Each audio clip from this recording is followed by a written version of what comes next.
Let's have a conversation today about your back. We've all got one.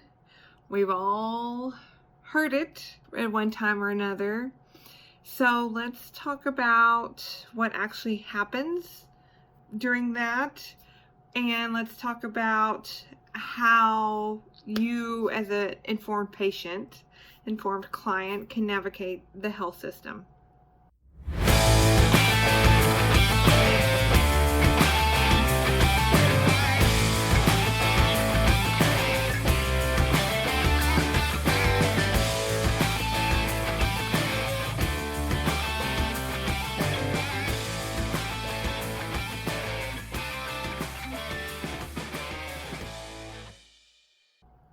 So, back pain is actually, I think, the leading cause of missed work in the United States, and is one of the top 5, I believe, biggest health crises in the country. So it's a big deal. We've all hurt our back. We've all gone down the back. We've all been stoved up. And often it resolves. Research shows that back pain will typically resolve itself anywhere from 6 to 12 weeks. Again, depending upon what's going on, because as you'll find out today, that through this conversation, that it's a little complicated, and the healthcare system often does not take the time to be correct with what's going on with back pain, because it takes time, it takes effort, and that is not always the forte in American healthcare. So, first off, back pain does not need to be fully rested. You do not need to go on bed rest. That is a live cell. We have research backing that you need to be moving and grooving and doing. So let's clear that up first off. Secondly, let's talk about who we need to see. So often, if it's bad enough, we go to the doctor. We go to our family doctor. We say, "Hey doc, I've been having this back pain for 2 weeks. Hey doc, I've been having this back pain for a month." If you were part of the determined crowd, see, you like how I use that instead of hard-headed? If you're part of the determined crowd, you don't go in for 6 months or 2 years or whenever. So often when you go in to see the doc, and first off, they will give you some medication and say, "Well, if this isn't cleared up, come back and see me." Guess what?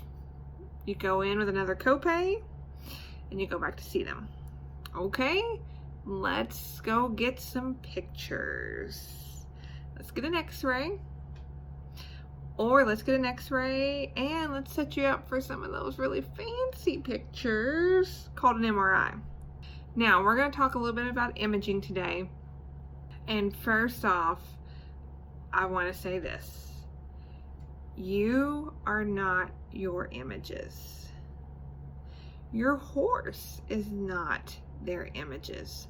We'll talk about that another day. But you are not your images. And we'll circle back around to that. So you go in, you have fancy pictures taken, and then you go back to see the doc. You've been stressed out because you've spent 45 minutes in a culvert, in a loud clanking culvert of an MRI machine. It's taken 2 weeks to a month to get anybody to talk to you about the results. Your back is still hurting. You're not riding. It is summer. It's time to be going.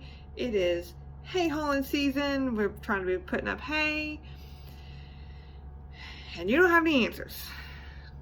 So, a month later, you see the nurse, or you finally get the nurse on the phone, and they give you a terrible diagnosis. They say you have a herniated disc, or they even say you have a slipped disc, or you have spinal stenosis, and you're just like, oh, oh, it's the end. I'm never going to be able to be active. I'm never going to be able to do what I want to do. Never fear. PT is here. But first, let's become an informed patient, an informed person on how we should handle this situation. Again, you are not your imaging. And what I mean by that is that imaging, whether it is an X-ray, a CT, or an MRI, is not a final diagnosis, is not a end-all be-all. Because what happens when it gets read, what happens is your images get taken by the fancy cameras on the fancy machines, and they go to a radiologist, a doctor who reads pictures. And they're highly trained, but that is the only piece of information they have about you in front of them, is your pictures. They don't have your subjective on where the pain is, how long the pain has been going on, what the pain feels like, what you can and can't do. They don't have any of that information. They don't have any of the testing that happens on the table. They don't have any of the neurological testing or the strength testing or any of that information either. They have your pretty pictures or your ugly pictures, depending upon the case. So they read them, and their job is to interpret what they see. If you've ever looked at an MRI or an X-ray, most of us are more familiar with X-rays, but if you've ever looked at any of that, then you can tell there's a lot going on there, especially in an MRI. Because even I look at them, and I'm not highly trained by any means, but I do practice looking at them, and I go, ugh, I need somebody to interpret that for me. So the radiologist does that. They take your pictures and they put them into words. Those words go on a report and go back to your doctor. And often in the American healthcare system, they are handed to you as a final diagnosis. And it makes me crazy. It makes me crazier than I already am. Okay? Because then that's handed to you and you're scared or you're worried or you're concerned. You've got a big rodeo coming up. You've got a big horse show coming up. You're older and you can't pick up your grandkids. Any number of things. And you're handed this diagnosis. And the doctor says, you can try physical therapy, but it's not going to work. You need to have surgery. So first, let's talk about costs for a minute. We've spent roughly $5,000 getting pictures taken. And that is a number, that's an average of costs, and that's going to be plus or minus depending upon your insurance benefits. And probably out of pocket, you've spent at least $1,000 by now. And so go to physical therapy. It's not going to work for you though, but I need you to go before we go have surgery. So what happens when you go into, when you come see me for physical therapy, or you go to your outpatient therapist, wherever they may be, and they do an in-depth eval and ask you all these questions that the doctor didn't ask you, and really get into the root of things and do a bunch more testing, and would give you this plan and what's going to happen and why this is going on, and you say, but my doctor, my MRI said I have spinal stenosis, I have a slip disc, I have a herniated disc, so I'm not going to get any better.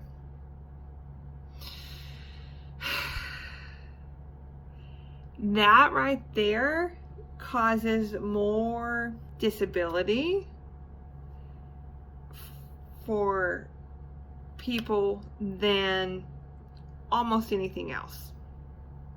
So now you're sitting here and you're thinking, Farls, you're sounding like you're anti-imaging. No, I'm not.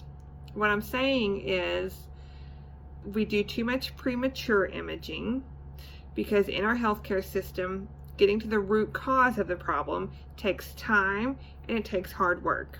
It can be done, but it takes some effort, and that is not often rewarded in our healthcare system, nor is it practiced as much as it should be. So premature imaging should not be done. And imaging should only be done when the symptoms warrant it. And it should only be presented to you with the full picture. It should not be the final verdict. It should not be the final diagnosis. It should just be a piece of the puzzle. Okay? So now you're talking about you've spent $5,000 for pretty pictures. If you go down the surgical route, you're going to spend at least $16,000. And of course, that number is plus minus depending upon your insurance, depending upon a lot of different factors. But on the average, through the research, we've kind of come to that number. And then you're going to go to physical therapy after surgery. Now, I'm telling you, I have had patients that I have treated that have had surgery, and the surgery was not warranted per what was going on, which means their pain was happening on the left side of their back, the left side of their body. The imaging showed an issue on the right side of their body, not the left. Their imaging showed issues that did not correlate with their symptoms at all, and they still got cut on. They still had surgery. And they come to physical therapy and say, I'm still having pain. Of course you are. You just spent a lot of money to have surgery on something that wasn't causing you pain. Whew. Ha. So, how do we change this? How do we take this knowledge and use it for ourselves, for our family members, for our friends? We do that a couple different ways. First, I believe in all 50 states now, you have some form of direct access to a physical therapist. That means that you can see a physical therapist without a doctor's prescription.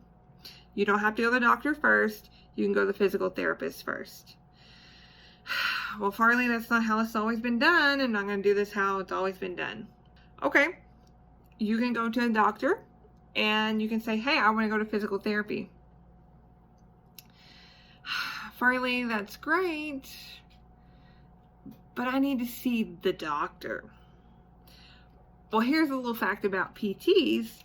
We are highly trained diagnosticians. We are highly trained to diagnose. We are highly trained in the systems of musculoskeletal, neuromuscular, cardiovascular, and integumentary systems. We got 4 systems that we're highly trained in.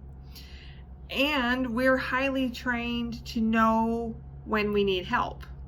So you come to me and it is something hinky and you have some very severe symptoms. When I ask you, have you had any loss of control of your bowel or your bladder? And you're like, well, that's a personal question. Well, I need to know. Because it's a red flag question that I'm going to send you straight to your doctor. Do not pass go.